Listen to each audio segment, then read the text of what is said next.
Que s'il y a bien une question, c'est où est la police? Est-ce qu'elle peut rentrer dans ces quartiers? Hier, on a entendu Emmanuel Macron qui a annoncé que les policiers, les 300 policiers supplémentaires arriveraient plus tôt que prévu. Il va accélérer leur arrivée sur place. Et il a dit il n'y a aucun espace de non-droit. C'est pas vrai, il y a quand même des espaces où vous ne rentrez pas.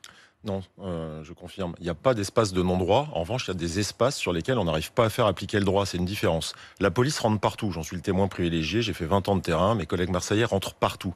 La difficulté, c'est qu'une fois qu'on est rentré, c'est de stabiliser, d'avoir les outils juridiques, d'avoir une chaîne pénale qui rend efficace l'action de la police. Si on attend encore une fois toute l'action de la police sur le terrain qui rentre partout, mais que derrière on n'est pas aidé, et c'est là où je suis un petit peu mitigé sur les annonces qui sont faites, on va encore se plaindre que la situation ne s'améliore pas parce qu'on n'aura pris qu'une partie de l'outil, on n'aura pas vu le reste. Donc c'est pas suffisant, 300 policiers supplémentaires? C'est jamais suffisant, on fera mieux avec ça parce qu'on va pouvoir renforcer les services d'investigation. La PJ a besoin de groupes supplémentaires pour lutter contre les stupes, pour aller sur le blanchiment, pour aller sur les dossiers de trafic d'armes.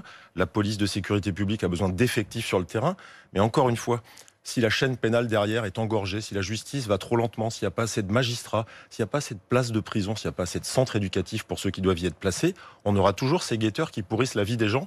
Le sujet, c'est que quand la police vient, si le lendemain, il y a toujours les mêmes personnes qui font le guet, c'est totalement inaudible et c'est nous qui prenons les reproches de la population. 15 morts dans les règlements de compte depuis le début de l'année, 12 rien que cet été. Est-ce que véritablement, vous pouvez inverser la tendance ? Alors d'abord, il faut donner un éclairage. Il y a 10 ans, il y avait 2 règlements de compte par mois, il y avait tout autant de morts. Sauf que cet été, il y a une focale qui est mise. Il y a 2 raisons à ça.